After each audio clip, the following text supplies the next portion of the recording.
हाय दोस्तों, अभी हमने पढ़ाया था, कल पढ़ाया था आपको प्रकाश का परावर्तन। अब हम पढ़ाएंगे आपको प्रकाश का अपवर्तन, रिफ्रैक्शन। इंग्लिश में क्या कहते हैं? Refraction, refraction of light. प्रकाश का अपवर्तन। हमने प्रकाश के परावर्तन के बारे में पढ़ाया था, अब हम पढ़ाएंगे प्रकाश के अपवर्तन के बारे में। चलिए आइए शुरू करते हैं। क्या होता है प्रकाश का अपवर्तन? जैसा कि पता है कि सूर्य ही सबको उजाला देता है, किसी के पास कोई उजाला नहीं है, सिर्फ सन से सभी उजाला लेते हैं, सूर्य से ही प्रकाश सभी लेते हैं। तो है क्या, जब कोई प्रकाश किरण, चलो इसकी पहले परिभाषा ले देते हैं। इसकी परिभाषा, जब कोई प्रकाश किरण एक माध्यम से दूसरे माध्यम में, एक माध्यम से दूसरे माध्यम में, एक माध्यम से दूसरे माध्यम में गुजारी जाती है, एक माध्यम से दूसरे माध्यम में तिरछी गुजारी जाती है, तिरछी गुजारी जाती है,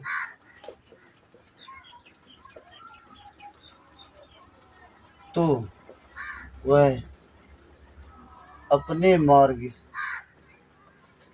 से हट जाती है, इसी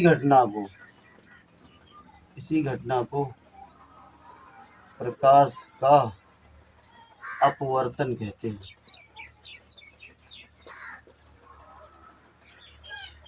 कैसे देखते हैं? जैसे कि दो माध्यम हैं, एक है सघन माध्यम,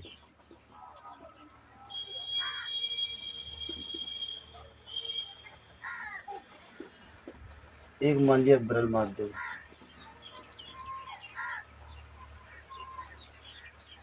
ये कोई सघन माध्यम है, ये कोई विरल माध्यम है।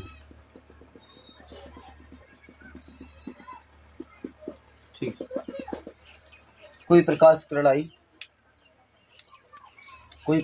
आई, तिरछी गुजारी गई। मान लो ये सूर्य है, सूर्य से कोई प्रकाश किरण ऐसे आई, तो जाना तो उसे सीधा चाहिए ना, ऐसे तिरछी गुजारी आई, लेकिन होता क्या है, तो तिरछी ना जाकर वो लंब की ओर, अगर यहाँ पर कोई लंब पड़ जाए तो वो क्या हो जाती है, यहाँ कोई लंब मान डाल दिया तो वो लंब की ओर झुक जाती है, इस तरह से। ठीक, उसे जाना चाहिए कैसे? उसे जाना चाहिए था ऐसे, लेकिन वो झुक जाती है अभिलंब की ओर। ठीक, जब कोई प्रकाश किरण एक माध्यम से दूसरे माध्यम में तिरछी गुजारी जाती है तो वह अपने मार्ग में से हट जाती है, यानी इस मार्ग से हट गई, वो इसकी तरफ हो गई। इस घटना को प्रकाश का अपवर्तन कहते हैं। ठीक है, जो किरण आ रही है उसका कहते हैं आपतित किरण। क्या कहते हैं? आपतित किरण। और जो गुजर रही है, जाना चाहिए तो ऐसी, लेकिन हो गई है, तो ये क्या होगी? परावर्तित किरण। परावर्तित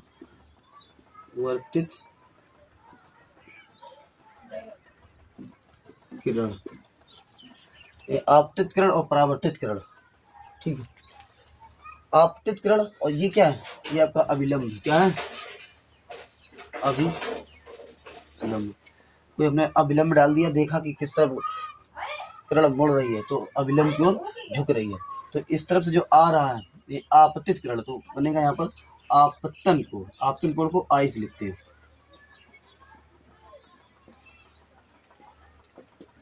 आपतन कोण। और ये जो परावर्तित हो रही थी, इनके बीच आर, इन परावर्तन कोण बन रहा है। ठीक, ये आपतित किरण और परावर्तित किरण और तथा अभिलंब तीनों कैसे हैं?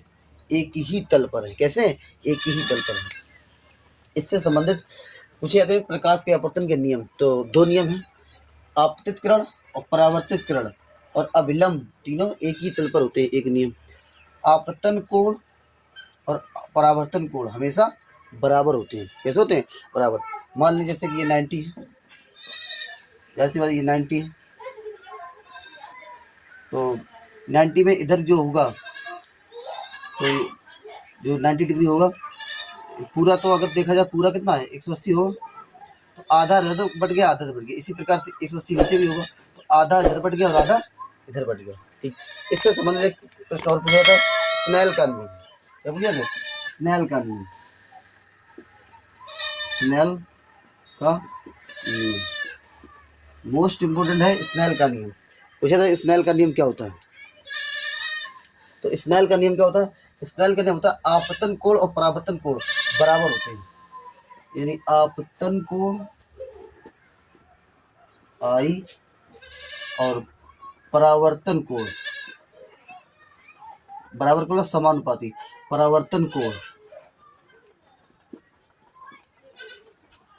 आपतन कोण आई और परावर्तन कोण आर समानुपाती होते हैं। कैसे होते हैं? समानुपाती। तो इसको समझ लेते हैं कि साइन आई और ये आ जाएगा साइन आर। साइन मान लेते हैं कोई प्रतीक, तो बराबर निहितांक। ये क्या कहलाता है आपका? स्नेल का नियम। मोस्ट इम्पोर्टेंट पूछा जाता है स्नेल का नियम क्या होता है? तो साइन आई बटे साइन आर इक्वल टू निहितांक। इसे क्या कहते हैं? स्नेल का नियम। अब इससे संबंधित जो हमारे ग्रुप डी में एग्जाम में आते हैं प्रश्न, वो हम करवाते हैं।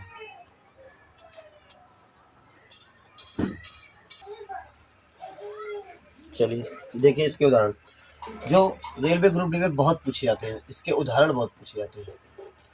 उदाहरण नंबर पहला है, जैसे कि कोई जल में पड़ी वस्तु या मछली, वस्तु हो या मछली हमें ऊपर उठी दिखाई देती है।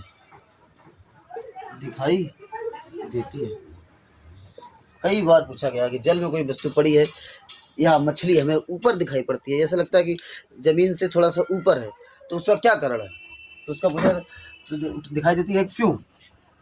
तो इसका आंसर होता है अपवर्तन। क्या? प्रकाश का अपवर्तन। ठीक, दूसरा एग्जाम्पल समझ लेते हैं। तारे क्यों टिमटिमाते हैं? तारे मोस्ट, कई बार पूछा गया रेलवे ग्रुप में क्वेश्चन कि तारे क्यों टिमटिमाते हैं? तारे क्यों टिमटिमाते हैं? तारे क्यों टिमटिमाते हैं? क्या कारण है? 4 ऑप्शन दे रखा है, अपवर्तन, परावर्तन, व्यतिकरण या प्रकीर्णन। तो इसका सही आंसर होता है प्रकाश का अपवर्तन। क्या होता है? प्रकाश का अपवर्तन। अगला क्वेश्चन देख लेते हैं। हम जो पढ़ा रहे हैं आपको दृष्टि विज्ञान, दृष्टि संबंधित बुक है विज्ञान, उससे संबंधित पढ़ा रहे हैं। अगला देख लेते हैं। अगला है आपका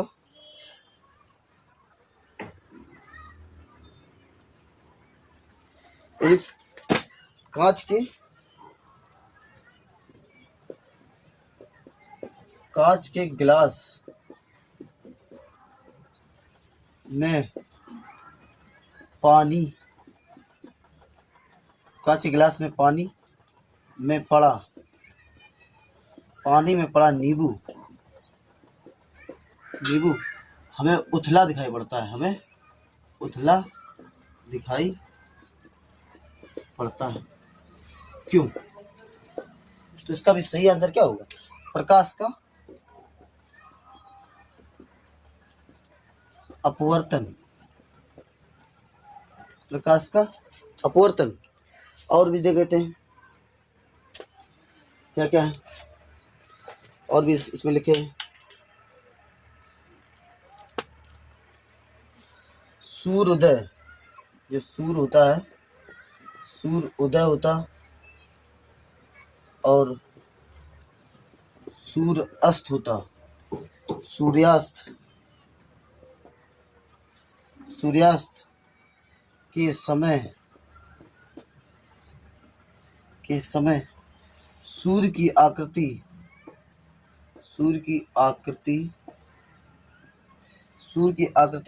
चपटी व अंडाकार दिखाई पड़ती है। चपटी और अंडाकार दिखाई देती है। क्यों दिखाई देती है? क्यों? कई बार क्वेश्चन पूछा गया, तो इसके लिए सही आंसर क्या है? प्रकाश का अपवर्तन। एक क्वेश्चन और होता है कि सूर्य उदय और सूर्य अस्त होता है तो हमें लाल क्यों दिखाई पड़ता है? तो लाल हमें इसलिए दिखाई पड़ता है प्रकाश के प्रकीर्णन के कारण। लेकिन यहाँ नहीं पूछा ये जाता है कि सूर्य उदय और सूर्य अस्त के समय सूर्य की आकृति चपटी और अंडाकार दिखाई पड़ती है, छोटी और अंडाकार दिखाई पड़ती है। तो क्यों? तो वो होता है प्रकाश का अपवर्तन। अगर सूर्योदय और सूर्यास्त पूछा जाए कि लाल क्यों दिखाई पड़ता, तो प्रकाश का प्रकीर्णन है। ठीक, और भी इसमें देख लेते हैं, उदाहरण लिखें। वायुमंडल में, और भी इसमें लिखा है,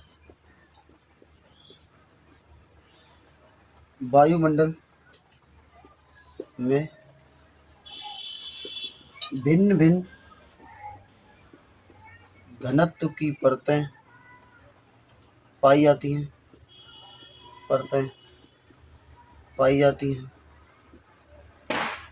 जो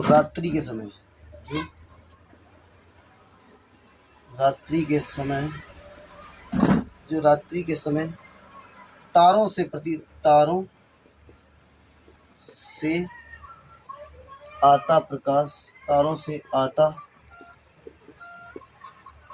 प्रकाश इससे गुजरता दिखाई पड़ता है। इससे गुजरता दिखाई पड़ता है।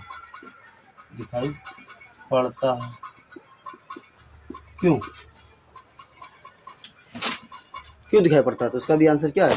प्रकाश का अपवर्तन। क्या है? प्रकाश का अपवर्तन। इससे संबंधित कई सारे एग्जाम्पल हैं जो हमें रेलवे ग्रुप में बहुत पूछे जाते हैं। तो इससे हमने कुछ एग्जाम्पल थे तो हमने आपको बता दिया, यानी कि 4 और 5 बता दिए। अब स्क्रीनशॉट लेना चाहे तो ले सकते हैं। वीडियो अगर अच्छा लगे तो लाइक करना, शेयर करना और सब्सक्राइब करना।